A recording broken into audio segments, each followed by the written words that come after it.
Assalamualaikum warahmatullahi wabarakatuh. Perkenalkan, nama saya Devona Jessico Alfian. Saya dari kelas D4 TMBP dari jurusan Teknik Mesin dengan NIM 20412300032. Nah, di sini saya akan menjelaskan atau mempresentasikan tentang materi mekanika fluida.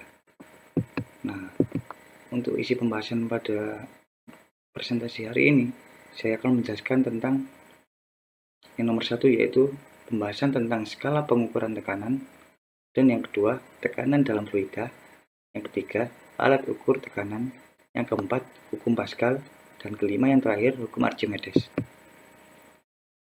Nah, di sini untuk skala pengukuran tekanan, alangkah baiknya kita mengenal terlebih dahulu arti dari suatu tekanan ini sendiri. Nah, yang pertama, tekanan dapat didefinisikan sebagai Newton PE atau sebagai besarnya gaya persatuan luas, sehingga satuan dasar dari tekanan sistem SI adalah R meter persegi N meter persegi yang biasa dinyatakan dalam Pascal. Nah, Pascal sendiri yaitu suatu hukum atau suatu satuan dari salah satu tekanan fluida tersebut. Nah, tekanan sendiri juga bisa didefinisikan sebagai tegangan normal atau gaya persatuan luas yang bereaksi pada satu titik di suatu permukaan dalam suatu fluida. Nah, di sini yaitu skala pengukuran tekanan. Jadi semua termasuk dalam unsur dari suatu fluida. Nah, di sini untuk selanjutnya, untuk slide berikutnya yaitu tabel dari suatu satuan yang ada dalam mekanika fluida atau dalam suatu satuan yang biasa dipakai oleh fisika. Nah, di sini berikut beberapa variasi dari konversi dari suatu satuan tekanan yang sering dijumpai dalam beberapa aplikasi keteknikan. Nah, jadi di sini itu, nah kita lanjutkan kembali. Mohon maaf karena perekamnya terpause atau mati. Kita lanjutkan. Sedangkan manometer adalah alat yang digunakan secara luas pada audit energi untuk mengukur perbedaan tekanan di dua titik yang berlawanan. Nah, manometer sendiri ini sebenarnya terdiri atas dua bahasan karena jenis manometer yang berbeda. Seperti ada manometer terbuka, manometer tertutup, dan manometer Bourdon. Karena ini manometer dibagi menjadi tiga. Kita jelaskan yang untuk yang pertama, yaitu manometer yang berbeda, yaitu manometer tabung terbuka. Nah, di sini pada manometer tabung terbuka, di mana tabung berbentuk U. Tabung itu berbentuk U seperti gambar di slide sebelah kanan. Sebagian tabung diisi dengan zat cair atau air raksa, atau biasa disebut fluida cair atau air. Nah, tekanan ini terukur dan dihubungkan dengan perbedaan dua ketinggian zat cair yang dimasukkan ke dalam tabung. Besar tekanan dihitung menggunakan persamaan. Nah, pada umumnya hasil kali bukan karena PGH-nya yang dihitung, melainkan ketinggian zat cair. Karena tekanan kadang dinyatakan dalam satuan milimeter air, atau biasa disebut satuan milimeter air raksa atau mmHg, atau milimeter air atau mmH2O. Dan nama lain mmHg ini adalah Thor, karena penemunya adalah Evangelia Torricelli. Nah, kita bisa dilihat dalam gambar di sebelah kanan. Di sini untuk alat ukurnya itu ketinggian zat cairnya berbeda. Tekanan yang terukur dihubungkan dengan perbedaan dua ketinggian. Nah, di sini untuk dua ketinggiannya ini berbeda ya, dan berbentuk U. Dan di sini kita bisa dilihat oleh ada tekanan yaitu P sama dengan PA atau PGH. Untuk tekanan yang memampatkan ke bawah itu dengan tekanan atmosfer atau tekanan pemampatan. Dan yang kedua PGH yaitu tekanan terukur. Dan ketiga yaitu P atau massa jenis zat cair.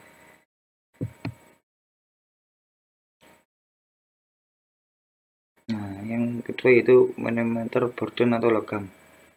Nah, manometer yang satu ini terbuat dari bahan logam yang dipakai buat mengukur tekanan uap atau udara yang sangat tinggi. Untuk parameter ini tidak memerlukan rumus seperti yang lainnya, karena jarum di manometer sudah menunjukkan angka tekanan udara dari uap tersebut. Jadi di sini saya menjelaskan bahwa manometer Borden atau logam itu adalah alat ukurnya pasti. Biasanya ini digunakan untuk sistem penyulingan atau pengukuran tekanan bank. Jika manometer Borden dihubungkan dengan tangki gas, ini sebuah penerapan yang akan diukur tekanannya. Gas tersebut masuk ke pipa logam, hal ini menyebabkan pipa logam yang melengkung berusaha untuk meluruskan sendiri.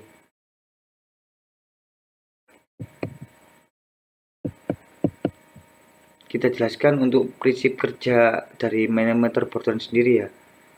Prinsip kerjanya yaitu jika manometer Borden dihubungkan dengan tangki gas yang akan diukur tekanannya,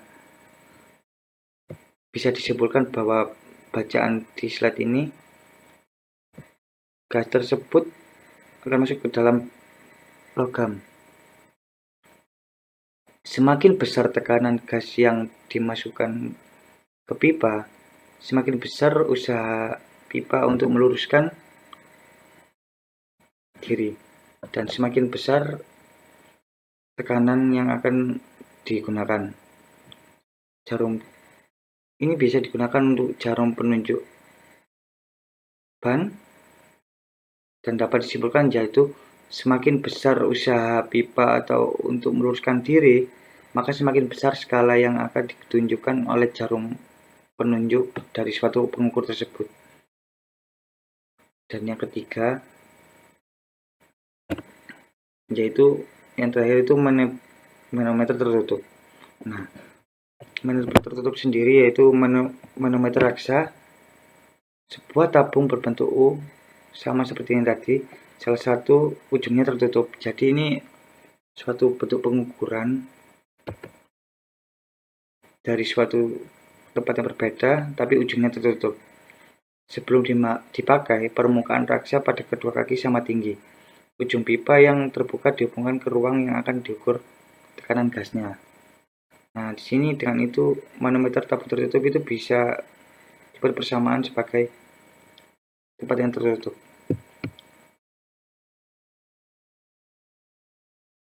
Nah, selanjutnya yaitu hukum Pascal ya. Untuk materi yang keempat yaitu hukum Pascal. Nah, sebelum kita berlanjut lebih jauh, alangkah baiknya kita mengetahui latar belakang dari penemu hukum Pascal ini sendiri ya.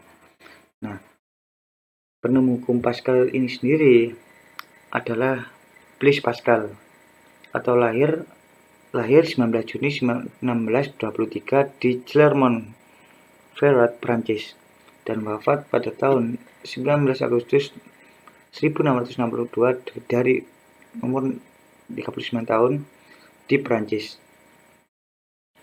Dan orang tua Étienne Pascal dan ibunya Antoinette Bacon.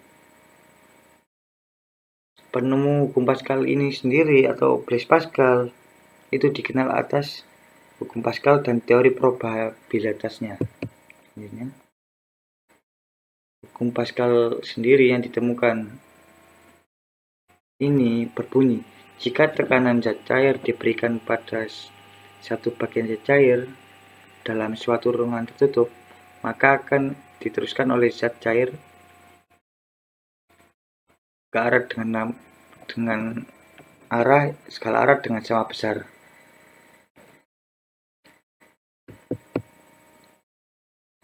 Nah, sebelum kita mengetahui atau penerapan dari hukum Pascal tersebut, kita harus mengetahui apa sih itu hukum Pascal.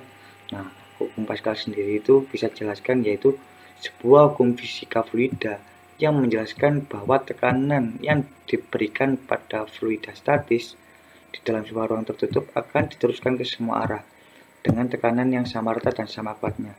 Nah, dari sini hukum Pascal itu berkaitan dengan hukum fisika yang ada fluidanya.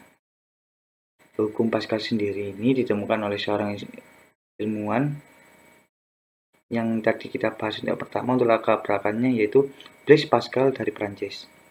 Nah, hukum ini itu dihasilkan dan diberi nama sesuai dengan namanya atau nama si pembuat hukum ini tersebut, yaitu Blaise Pascal, sebagai penghormatan pada dirinya. Nah, untuk rumus hukum Pascal sendiri, di sini untuk sistem kerjanya yaitu ada dua tempat atau sistem kerjanya dengan rumus keterangan P1 tekanan pada pengisap pertama, P2 tekanan pada pengisap kedua, dan F1 gaya pada pengisap pertama, F2 gaya pada pengisap kedua, A1 luas pada pengisap pertama, dan A2 luas pada pengisap kedua. Nah, di sini untuk rumusnya yaitu P1 sama dengan P2, F1 per A1 sama dengan F2 per A2, sehingga F1 sama dengan F2 kali A1 A2.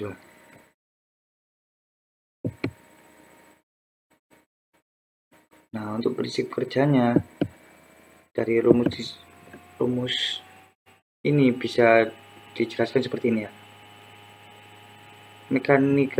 Mekanisme hidrolik di samping, cairan tidak dapat ditambahkan ataupun keluar dari sistem tertutup, maka volume cairan yang terdorong di sebelah kiri akan mendorong piston di sebelah kanan ke arah atas.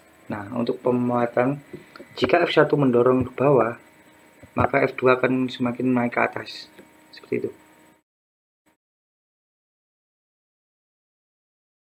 Jika F1 mendorong lebih jauh, maka F2 atau A2 akan bergerak ke atas, semakin ke atas.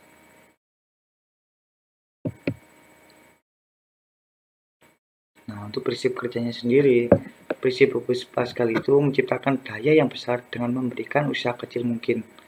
Dengan demikian, konsep hukum Pascal lebih banyak digunakan di dalam bagian industri, khususnya industri yang memerlukan daya besar. Nah, di sini seperti yang kita bahas rumus yang tadi, kita menggunakan sistem pemanfaatan yang kecil dengan pendorongan.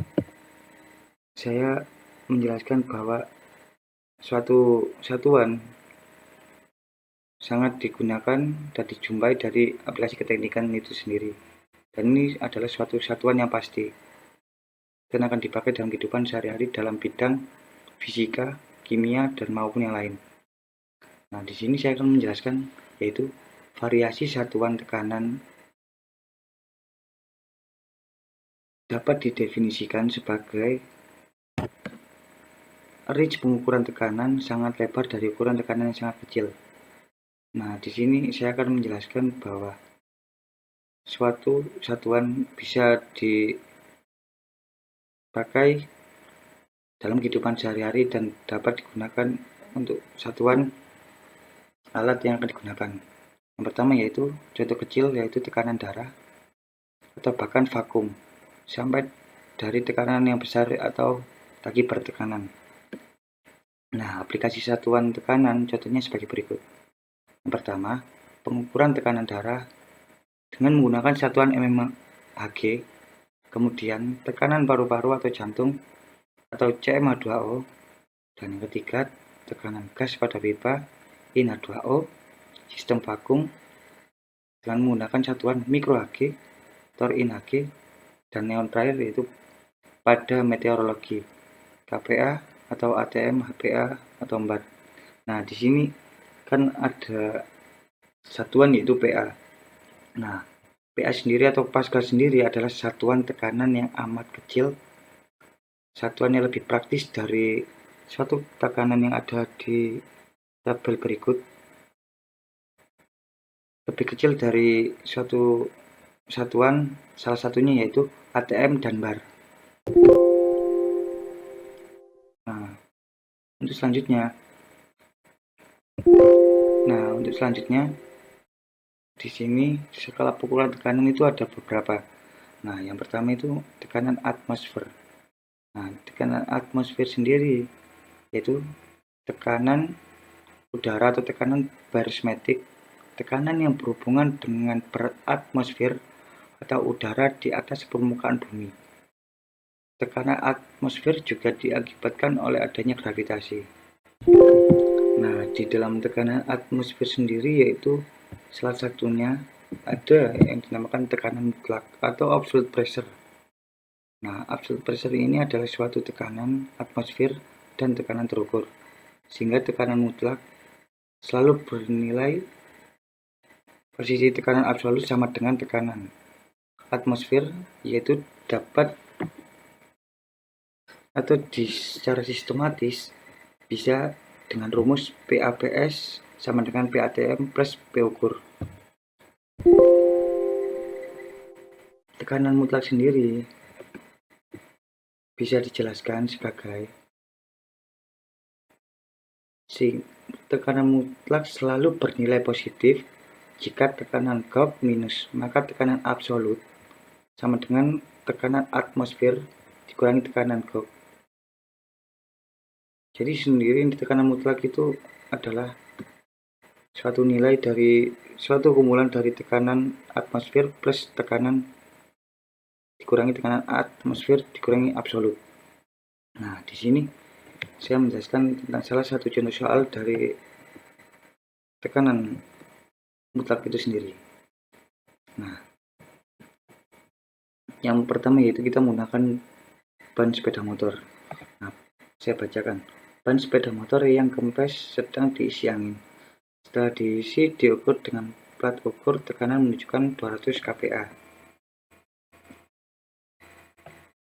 Berapa tekanan absolut dalam kPa angin dalam ban tersebut?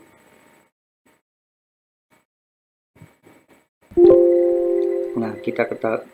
Untuk yang pertama, saya akan membantu menjawab. Untuk yang pertama, diketahui PATM. PATM-nya itu kita menggunakan satuan yang sudah pasti, yaitu 101,3. Dengan P ukurnya yaitu 200 kPa atau alat ukur tekanan, yaitu 200 kPa. Nah, kita untuk penghitungannya kita menggunakan rumus yang telah kita tulis dari suatu tekanan mutlak itu sendiri. Dengan hasil P absolut sama dengan P ATM plus P ukuran, yaitu 101,3 plus 200 dengan hasil 301,3 kPa. Selanjutnya, nah, di sini saya menggambarkan atau akan menjelaskan tentang grafik tekanan atmosfer. Nah, di sini kita bisa lihat dari gambar sebelah kiri ya. Saya akan menjelaskan grafik tekanan atmosfer sendiri, yaitu adalah suatu grafik hubungan tekanan dengan ketinggian berdasarkan hasil pengukuran. Rata-rata tekanan atmosfer pada permukaan laut adalah 1013 kali 105 Newton meter per second. Nah, besarnya tekanan atmosfer pada permukaan laut ini digunakan untuk mendefinisikan suatu tekanan lain, yakni ATM atau atmosfer. Jadi, satu ATM atau satu atmosfer sama dengan 1013 kali 10,5 Newton per meter persegi dengan hasil 101,3 kPa atau kilopascal. Nah, kenapa tadi saya menggunakan pada slide sebelumnya saya menggunakan PATM 1,3, jadi kita menggunakan satu acuan dari suatu atmosfer itu sendiri, yaitu dengan satu ATM yaitu 1013 kali 10,5 Newton per persegi dengan hasil 101,3 kPa. Selanjutnya, berdasarkan hasil pengukuran rata-rata, kita jelaskan berdasarkan hasil ukuran, maka dari kita lihat gambar di samping, satuan tekanan lain adalah bar sering digunakan, yaitu 1013 kali 10 pangkat 5 meteorologi dengan satu bar sama dengan 1013 kali 10. Selanjutnya, untuk yang kedua yaitu dalam skala pengukuran tekanan, yaitu ada tekanan terukur. Nah, tekanan terukur sendiri yaitu adalah tekanan yang ditunjukkan oleh alat ukur. Nah, tekanan ini itu diukur dengan bantuan alat ukur Nah, kita lanjutkan kembali ya untuk materi kedua, yaitu skala pengukuran tekanan, yaitu di dalamnya selain tekanan atmosfer, tekanan mutlak ada lagi yaitu tekanan terukur. Nah, tekanan terukur itu bisa diartikan tekanan yang ditunjukkan oleh alat ukur, dan tekanan ini diukur dengan bantuan alat ukur tekanan. Nah, jadi di sini itu alat tekanan terukur harus menggunakan alat ukur tekanan. Nah, tekanannya yaitu sebagai datum atau tekanan atmosfer pada skala Gauss diberi tanda 0. Untuk selanjutnya, saya akan menjelaskan yaitu apa sih dalam tekanan terukur tersebut. Nah, tekanan terukur dapat lebih besar atau lebih kecil daripada tekanan atmosfer setempat. Jadi di sini tekanan terukur untuk ukurnya tidak pasti, bisa lebih besar dari tekanan atmosfer atau lebih kecil. Nah, tekanan terukur ini yang lebih besar daripada tekanan atmosfer setempat adalah bisa disebut dengan tekanan positif. Dan sedangkan yang lebih kecil daripada tekanan atmosfer adalah tekanan negatif. Tekanan terukur dapat lebih besar atau lebih kecil daripada tekanan atmosfer setempat. Jadi di sini itu geraknya itu bebas atau tidak pasti, bisa lebih besar dan bisa lebih kecil. Nah, seperti bisa kita lihat, tekanan ukur seperti gambar ini untuk pengecekan kadar angin.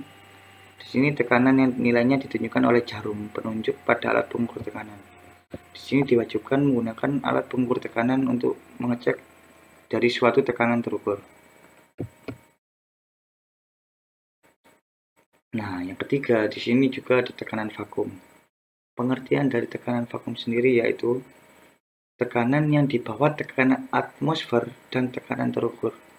Dan ini nilainya akan selalu negatif. Kondisi seperti ini disebut partial vakum. Nah, apabila tekanannya menunjukkan tekanan atmosfer negatif, maka disebut perfect vacuum atau absolute zero pressure atau tekanan nol absolut. Nah, contoh aplikasi tekanan vakum sendiri itu bisa digunakan menggunakan vacuum cleaner, prinsip pompa, dan vacuum drying. Sedangkan di otomotif atau biasa kita ketahui di sekitar kita diterapkan pada teknologi brake vacuum, booster atau karburator vakum, dan atau bisa disebut dengan constant velocity.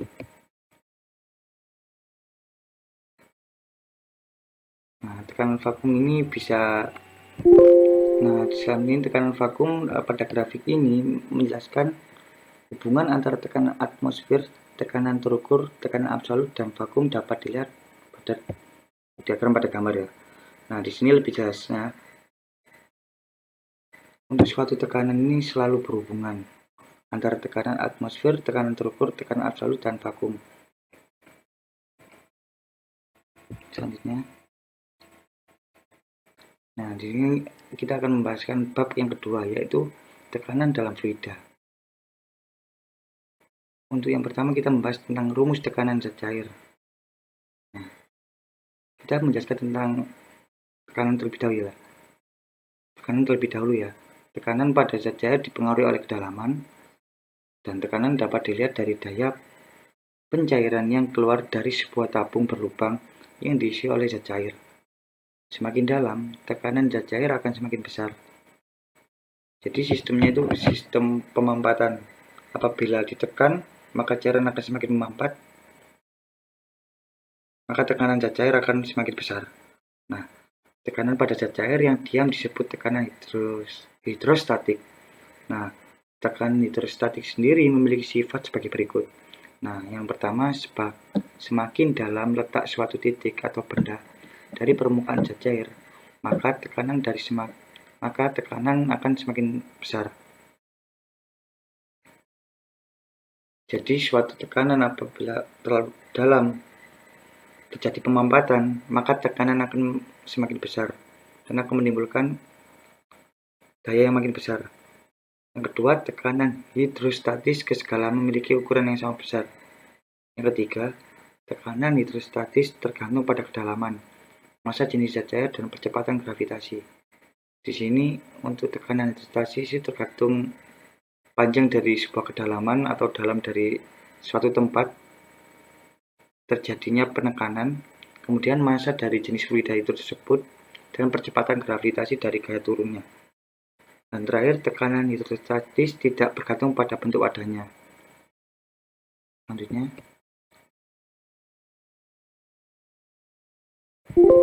nah di sini untuk rumus tekanan zat cair atau hidrostatik, biasanya saya jelaskan, yaitu besarnya gaya tekan ke atas atau biasa disebut dengan FA sama dengan hasil kali antara volume benda, yaitu VB, massa jenis zat cair dengan satuan P, dan gravitasi dengan satuan G, dengan rumus P kali G kali H atau biasa disebut PH sama dengan SH, dengan keterangan yaitu pH-nya ini sebagai tekanan hidrostatisnya dengan satuan N meter persegi atau PA atau Pascal, dan P massa jenis zat cair, G percepatan gravitasi, H kedalaman zat cair, S berat jenis zat cair.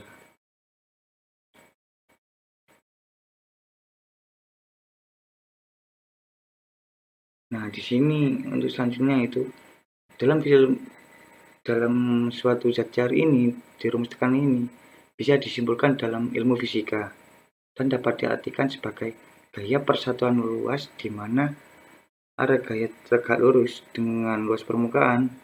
Secara matematis terdapat tekanan dan dinyatakan dengan persamaan berikut ini. Terus selanjutnya, dengan keadaan berikut ini yang saya maksud yaitu ketika fluida berada dalam keadaan tenang, fluida memberikan gaya yang tegak lurus ke seluruh permukaan wadahnya. Contohnya pada air yang diletakkan pada gelas, kemudian gelasnya didiamkan. Jadi kesimpulannya pada fluida diam, arah gaya selalu tegak lurus permukaan wadah yang ditempatinya. Selanjutnya, sifat lain dari suatu fluida diam itu sendiri yaitu fluida selalu memberikan tekanan ke semua arah. Untuk agar kita paham akan penjelasan pada hari ini, kita memasukkan sebuah benda yang bisa melayang ke dalam gelas atau penampung. Gelas ini sebagai penampung bisa digunakan ember dan lain-lain yang berisi air. Jika air sangat tenang, maka benda yang akan dimasukkan itu tidak akan bergerak karena pada seluruh permukaan bekerja tekanan yang sama besar. Jadi dalam suatu tekanan bak atau gelas yang diisi air, jika didiamkan maka tekanannya sama besar. Jika tekanan air tidak sama besar, maka akan ada gaya total yang akan menyebabkan benda bergerak. Ini sama dengan hukum Newton kedua. Hukum Newton kedua di sini kita jelaskan dengan bunyi, percepatan atau perubahan dari kecepatan dari suatu benda akan sebanding dengan resultan gaya, jumlah gaya, dan yang bekerja pada benda berbanding terbalik dengan massa benda atau F M kali A. Selanjutnya, nah di sini untuk materi yang ketiga kita menjelaskan tentang alat ukur tekanan. Nah, alat ukur tekanan sendiri ini dibagi menjadi 3. Yang pertama, manometer. Manometer tabung terbuka. Yang kedua, manometer tabung tertutup. Yang ketiga, manometer Borden atau logam. Nah, dapat kita jelaskan untuk yang pertama, selain manometer, terdapat alat ukur tekanan udara yang disebut barometer. Nah, barometer ini ya, apakah kita tanyakan, apakah barometer dan manometer ini sama? Tentu saja berbeda.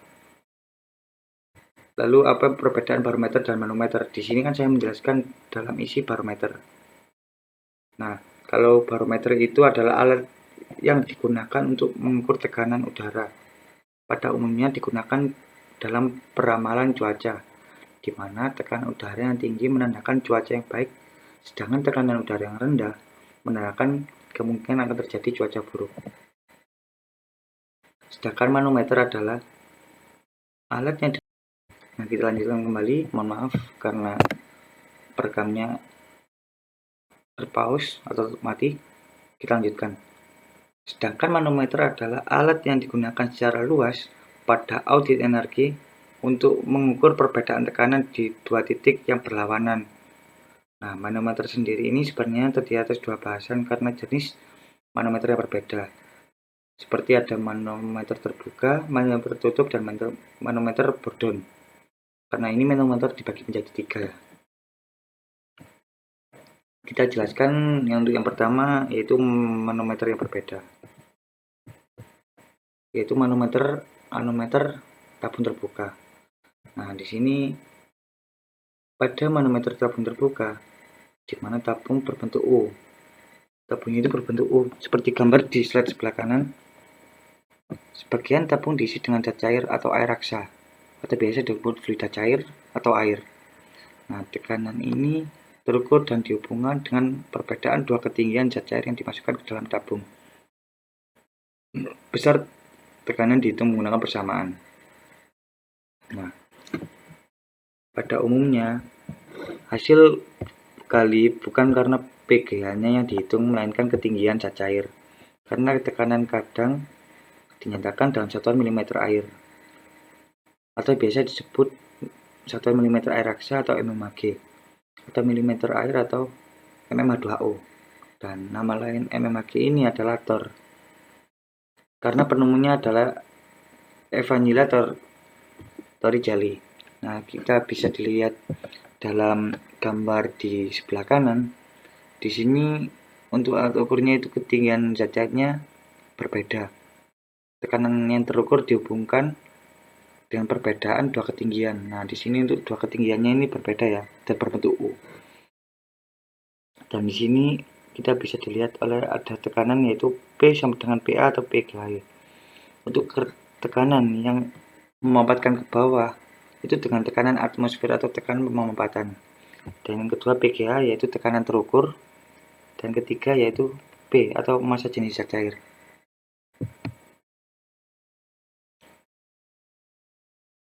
Nah, yang kedua yaitu manometer Bourdon atau logam. Nah, manometer yang satu ini terbuat dari bahan logam yang dipakai buat mengukur tekanan uap atau udara yang sangat tinggi. Untuk parameter ini tidak memerlukan rumus seperti yang lainnya, karena jarum di manometer sudah menunjukkan angka tekanan udara dari uap tersebut. Jadi di sini saya menjelaskan bahwa manometer Bourdon atau logam itu adalah alat ukurnya pasti. Biasanya ini digunakan untuk sistem penyulingan atau pengukuran tekanan bank. Jika manometer Bourdon dihubungkan dengan tangki gas, ini sebuah penerapan yang akan diukur tekanannya. Gas tersebut masuk ke pipa logam. Hal ini menyebabkan pipa logam yang melengkung berusaha untuk meluruskan sendiri.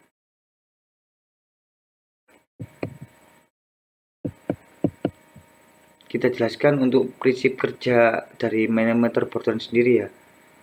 Prinsip kerjanya yaitu jika manometer Bourdon dihubungkan dengan tangki gas yang akan diukur tekanannya, bisa disimpulkan bahwa bacaan di slide ini, gas tersebut akan masuk ke dalam logam. Semakin besar tekanan gas yang dimasukkan ke pipa, semakin besar usaha pipa untuk meluruskan diri, dan semakin besar tekanan yang akan digunakan. Jarum ini bisa digunakan untuk jarum penunjuk ban, dan dapat disimpulkan yaitu semakin besar usaha pipa atau untuk meluruskan diri, maka semakin besar skala yang akan ditunjukkan oleh jarum penunjuk dari suatu pengukur tersebut. Dan yang ketiga yaitu yang terakhir itu manometer tertutup. Nah, manometer tertutup sendiri yaitu manometer raksa, sebuah tabung berbentuk U sama seperti yang tadi, salah satu ujungnya tertutup. Jadi ini suatu bentuk pengukuran dari suatu tempat yang berbeda tapi ujungnya tertutup. Sebelum dipakai, permukaan raksa pada kedua kaki sama tinggi. Ujung pipa yang terbuka dihubungkan ke ruang yang akan diukur tekanan gasnya. Nah, di sini dengan itu manometer tabung tertutup itu bisa dibuat persamaan sebagai tempat yang tertutup.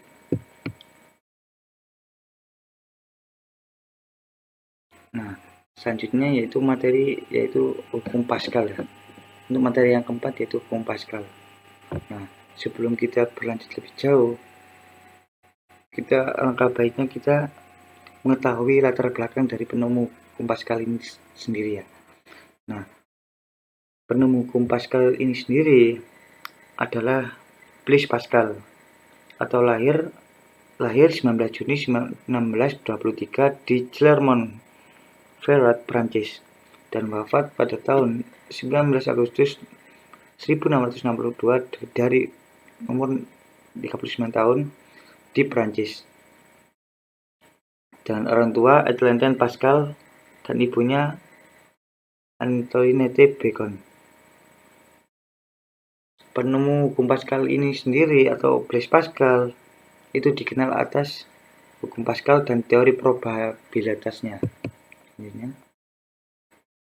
Hukum Pascal sendiri yang ditemukan ini berbunyi, jika tekanan zat cair diberikan pada satu bagian zat cair dalam suatu ruangan tertutup, maka akan diteruskan oleh zat cair ke arah dengan skala arah dengan sama besar.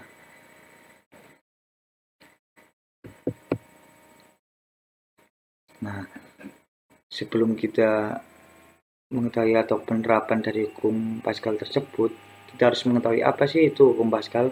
Nah, hukum Pascal sendiri itu bisa dijelaskan yaitu sebuah hukum fisika fluida yang menjelaskan bahwa tekanan yang diberikan pada fluida statis di dalam sebuah ruang tertutup akan diteruskan ke semua arah dengan tekanan yang sama rata dan sama kuatnya. Nah, dari sini hukum Pascal itu berkaitan dengan hukum fisika yang ada fluidanya.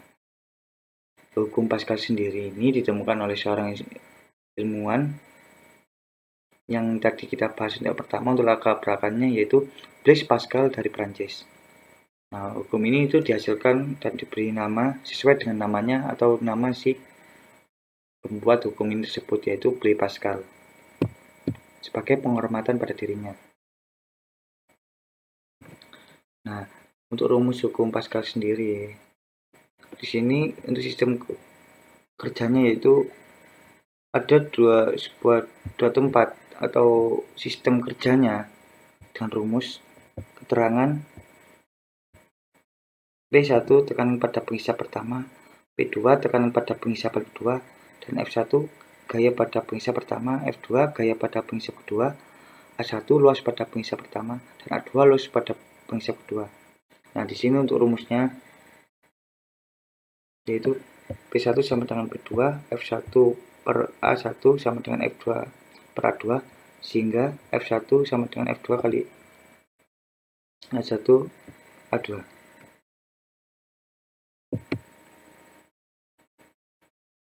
Nah, untuk prinsip kerjanya dari rumus ini bisa dijelaskan seperti ini ya. Mekanisme hidrolik di samping, cairan tidak dapat ditambahkan ataupun keluar dari sistem tertutup, maka volume cairan yang terdorong di sebelah kiri akan mendorong piston di sebelah kanan ke arah atas. Nah, untuk pemuatan, jika F1 mendorong ke bawah, maka F2 akan semakin naik ke atas. Seperti itu. Jika F1 mendorong lebih jauh, maka F2 atau A2 akan bergerak ke atas, semakin ke atas.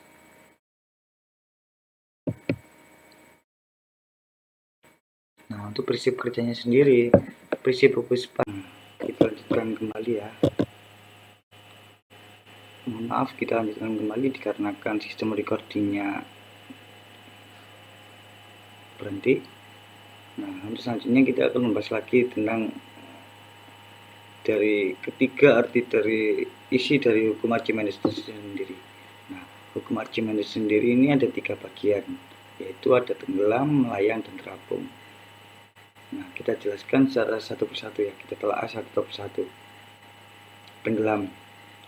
Nah, keadaan ini terjadi ketika massa jenis zat cair lebih kecil dari massa jenis benda. Jadi, benda ini lebih berat massanya dari zat cair.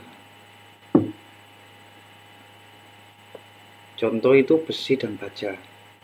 Ketika kita memasukkan besi dan baja ke dalam air, maka benda ini akan tenggelam. Karena ini massa jenis besi atau baja ini lebih besar dari air. Nah, pada keadaan tenggelam ini, berat benda di dalam cairan lebih besar dibandingkan gaya ke atas oleh cairan. Nah, jadi ini ada perbandingan terbalik antara tenggelam dan melayang ya. Atau tenggelam dan terapung ini berbeda. Nah, kita sebutkan lagi di melayang. Melayang ini yaitu suatu keadaan yang terjadi ketika massa jenis zat cair sama dengan massa jenis benda. Nah, benda ini sama jenisnya zat cair dan massa benda, tetapi benda yang melayang berada di antara dasar bejana atau permukaan cairan itu melayang atau di dalam air, tapi tidak tenggelam. Contohnya itu telur yang dimasukkan ke dalam air yang lalu ditambahkan sedikit garam akan melayang karena massa jenisnya keduanya sama. Nah, jika massa jenis dari zat cair dan massa jenis benda itu sama, maka terjadinya suatu melayang. Nah, yang terakhir ini terapung, sangat berbanding terbalik dari tenggelam. Terapung sendiri ini keadaan yang terjadi saat massa jenis zat cair lebih besar dari massa jenis benda. Contohnya yang pertama yaitu styrofoam atau plastik. Nah, karena massa jenis zat cairnya lebih besar, maka ini akan menjadi mendorong benda kemudian naik atau tidak bisa tenggelam, atau biasa disebut dengan terapung. Nah, selanjutnya ini ketiga unsur dari masing-masing hukum Archimedes, dan hukum Archimedes ini dipengaruhi oleh tiga hal yang sangat penting, yaitu yang pertama itu P atau biasa disebut dengan massa jenis fluida. Karena dalam rumus hukum Archimedes ketiga hubungan ini sangat erat, seperti rumus-rumus yang kita bahas tadi. Yang pertama yaitu massa jenis fluida. Semakin besar massa jenis fluida, maka semakin besar gaya atas yang akan dihasilkan. Sebaliknya, semakin besar kecil jenis fluidanya, maka semakin kecil gaya atas yang dihasilkan. Nah, yang kedua ini volume benda. Kita jelaskan juga, semakin besar volume benda, maka semakin besar gaya atas yang dihasilkan. Nah, sebaliknya semakin kecil volume benda yang diangkat, maka semakin kecil gaya atas yang dihasilkan. Yang terakhir yaitu G atau gravitasi benda. Semakin besar gravitasi benda, maka semakin besar gaya atas yang dihasilkan. Dan begitu pula sebaliknya. Nah, di hukum Archimedes ini ketiganya harus selalu ada, karena semuanya akan selalu berhubungan. Karena dalam rumus hukum Archimedes akan selalu ada P, V, dan G. Nah, kita jelaskan di rumus hukum Archimedes. Dengan demikian, berat benda air yaitu sebagai berikut. W kurangi VA ini sebagai berat semu dalam air, W berat di udara, dan FA gaya Archimedes. Nah, gaya ke atas yang dialami benda ketika berada di air disebut gaya Archimedes.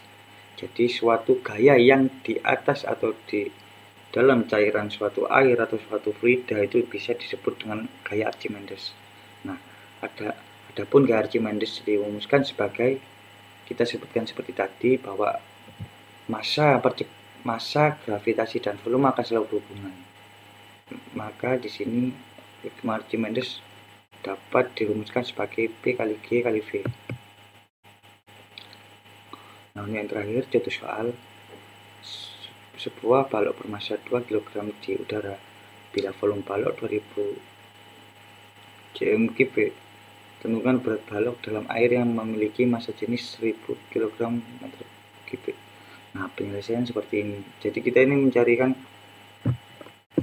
mencari berat semu dalam air ya. Di sini diketahui bahwa M-nya atau masanya yaitu 2 kg, volumenya yaitu 2000 cm3 dan gravitasi 1000 kg meter kubik. Nah, di sini untuk volumenya diubah menjadi meter kubik ya. Yaitu dirumuskan yaitu sebagai rumus dari mencari berat semu dalam air, yaitu W kurangi FA sama dengan M kali G. M kali G itu adalah massa dan gravitasi, kemudian P kali G kali V, yaitu hasilnya 2 kali 10 sebagai massanya, kurangi P kali G kali V atau hukum Archimedesnya, yaitu dengan hasil 10 N. Jadi berat balut tersebut di dalam air adalah 10 N.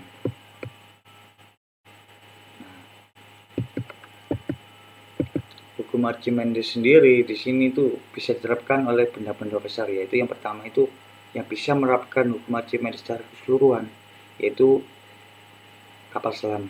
Nah, hukum Archimedes diterapkan pada kapal selam. Kapal selam merupakan kapal yang dapat mengubah-ubah massa jenis agar dapat menyelam, melayang, dan mengapung di permukaan air. Nah, jadi kapal selam ini bisa memiliki efisiensitas yang bebas untuk mengubah massa jenis air, bisa untuk mengurangi masanya dengan cara memasukkan air atau mengeluarkan air, dan untuk mengubah jenisnya dapat menambah massa. Kemudian ketika ingin menyelam, kapal selam ini bisa memasukkan air untuk sehingga masanya lebih besar sehingga kapal bisa tenggelam.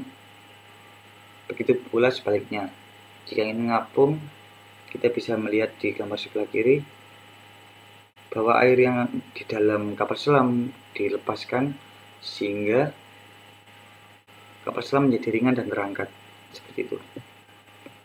Nah, itu dulu presentasi dari saya, Devan Najis Kalvian. Bila ada salah, mohon maaf sebesar-besarnya. Wabillahi taufiq wal hidayah. Wassalamualaikum warahmatullahi wabarakatuh. Pascal itu menciptakan daya yang besar dengan memberikan usaha kecil mungkin.